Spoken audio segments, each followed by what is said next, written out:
Hello students, कैसे हैं आप। स्वागत है आपका एक नए सेशन में जहां पर हम कॉम्पिटिटिव के साथ साथ बोर्ड क्लासेस के लिए इंग्लिश को भी डिस्कस कर रहे हैं। साथ में हम ये पूरी कोशिश करते हैं कि आपसे जुड़े हुए तमाम सवाल जो आपके मन में हैं, क्वेरीज़ हैं, उनको भी हम शॉर्ट आउट करें और उनके साथ शॉर्ट करते हुए आपको आगे बढ़ें।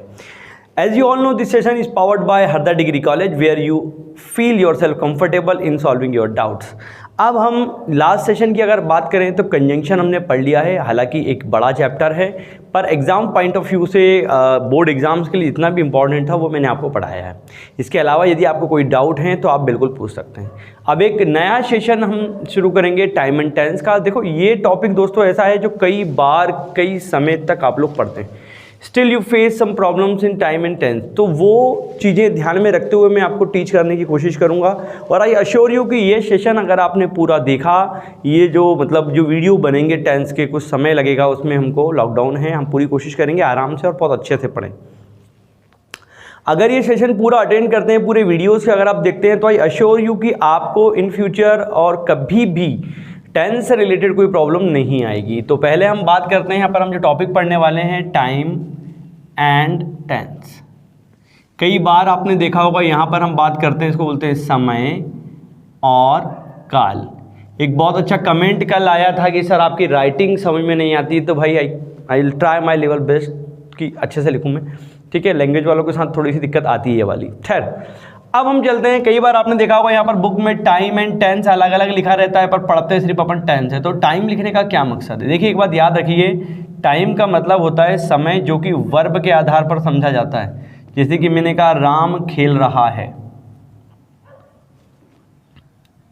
अब ये सेंटेंस वर्तमान काल का है, सिर्फ ये आप इस है की मदद से बता सकते हैं। तो वर्ब ही टाइम को डिनोट करती है। अब अगर यहाँ पर मैं यहाँ पर बोल दूं कि राम खेल रहा था, तो ये सेंटेंस पास्ट में गया है, सिर्फ आप इस वर्ब की मदद से बता सकते हैं। वही टेंस में क्या होता है, टेंस को आप ध्यान रखें, यहाँ पर क्या होते हैं, वर्ब के फॉर्म चेंज होते हैं। टेंस की पहचान होती है वर्ब के फॉर्म से। अब यहाँ पर देखिए सेम बात, जैसे कि मैंने कहा राम प्लेज, राम खेलता है, और राम प्लेड, राम खेलता था। ये दोनों सेंटेंस अगर आप ध्यान से देखें तो वर्ब के फॉर्म चेंज हुए हैं, तभी हम इनको आइडेंटिफाई कर रहे हैं।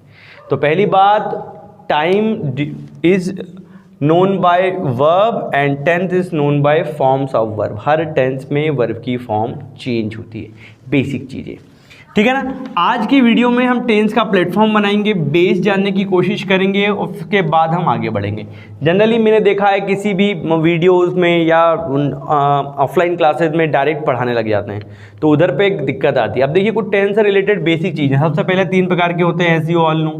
सबसे पहले होगा आपका प्रेजेंट टेंस, जो कि वर्तमान काल को बात करेगा, जैसे कि जो अभी चल रहा है, जैसे कि मैं पढ़ा रहा हूँ, आप लोग पढ़ रहे हैं।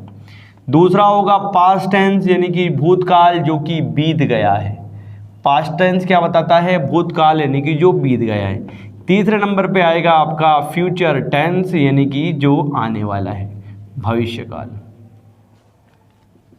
अगर हम इनको एक सेंटेंस में देखें तो मैंने कहा कल मैंने आपको कंजंक्शन पढ़ाए थे, तो पास्ट टेंस है, भूतकाल की बात है। आज टेंस पढ़ा रहा हूँ, वर्तमान की बात है। कल कुछ आगे बढ़ाऊंगा, तो ये भविष्य की बात है, ठीक है। तो ये 3 प्रकार के टेंस होते हैं मेनली, इनके प्रत्येक के 4-4 भाग होते हैं, तो ओवरऑल कितने हो गए आपके? 12, ठीक है। वो मैं आपको समय आने पर अलग अलग करके डिस्टिंग्विश करके पढ़ाऊंगा। पर यहाँ से डायरेक्ट हम टेंस पढ़ने लग जाएं तो वो बात होगी इनजस्टिस, वो सही नहीं होगा। तो कुछ बेसिक चीज़ें टेंस जानने के लिए ज़रूरी है, पहले हम उन पर चर्चा करेंगे। लाइक जैसे कि हम देखते हैं कभी स्ट्रक्चर की बात करते हैं तो सब्जेक्ट प्लस वर्ब की ये वाली फॉर्म। अब सब्जेक्ट क्या है, वर्ब क्या है, ऑब्जेक्ट क्या है, वो हम जानेंगे पहले। तो देखिए, सबसे पहले बात कर रहे हैं हम यहाँ पर सब्जेक्ट की। सब्जेक्ट यानी दोस्तों होता है कर्ता। कर्ता यानी जो कार्य करे। सेंटेंस में जो कार्य करने वाला होता है, इसको हम शॉर्ट में डूअर भी कह सकते हैं, या वन हु एक्ट्स।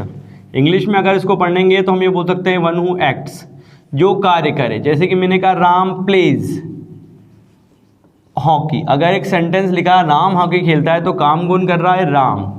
तो तो यहाँ पर राम सब्जेक्ट है। मैंने कहा पक्षी उड़ते हैं, तो उड़ने का काम कौन कर रहा है? पक्षी, तो सब्जेक्ट क्या है? पक्षी। अब एक सवाल आपके मन में आएगा, क्या एक सेंटेंस में एक से अधिक सब्जेक्ट हो सकते हैं? तो द आंसर इज यस, 2, 3 कितने भी हो सकते हैं।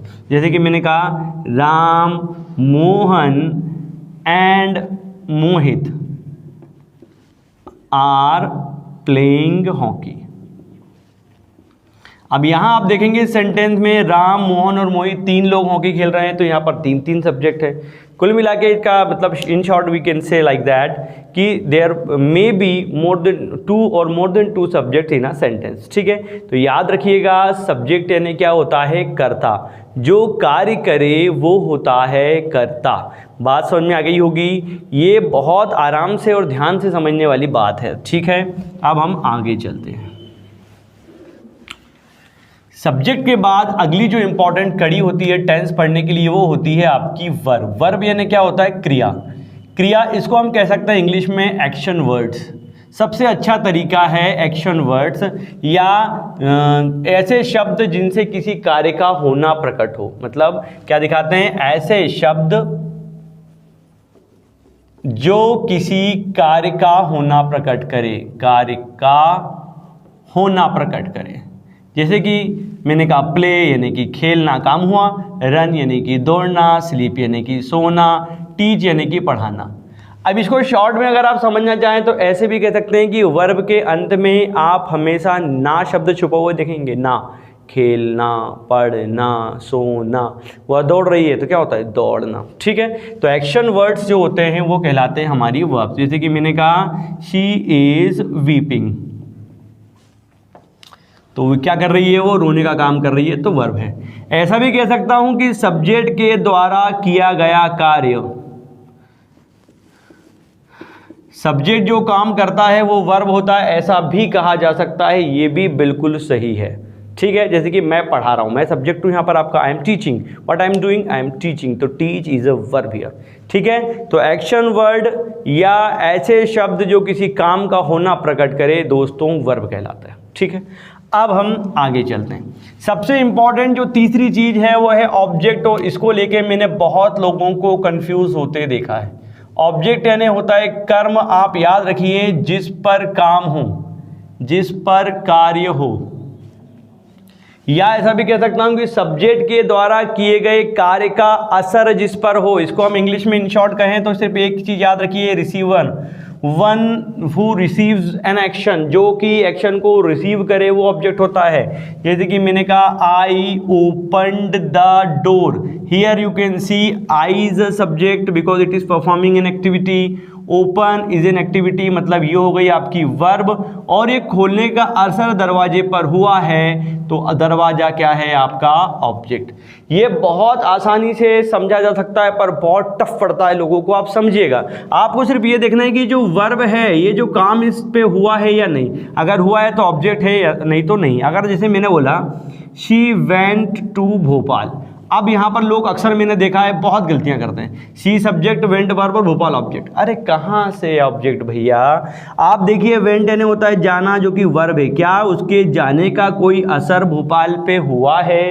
क्या भोपाल बड़ा हुआ है, छोटा हो गया है? नहीं। तो ये जो जगह है ये ऑब्जेक्ट नहीं हो सकती। इनको हम बोल सकते हैं एडवर्ब ऑफ प्लेस, या सरल शब्दों में और बोलना है तो आप अदर वर्ड्स बोल लीजिए। ठीक है, तो ये ऑब्जेक्ट नहीं है। ठीक है, तो ये थी बेसिक चीजें आपको ध्यान रखनी। और देखते हैं, अब अगर मैंने बोला कि ही केम फ्रॉम मार्केट, कि वह मार्केट से आया है, तो बताइए ही सब्जेक्ट, केम वर्ब, फ्रॉम तो प्रेपोजिशन है ही।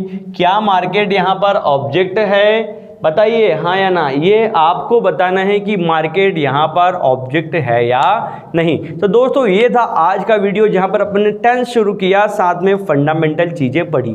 फंडामेंटल पार्ट 2 लेके मैं आपके साथ फिर हाजिर होऊंगा। जब तक आप पढ़ते रहिए, सुरक्षित रहिए। जय हिंद।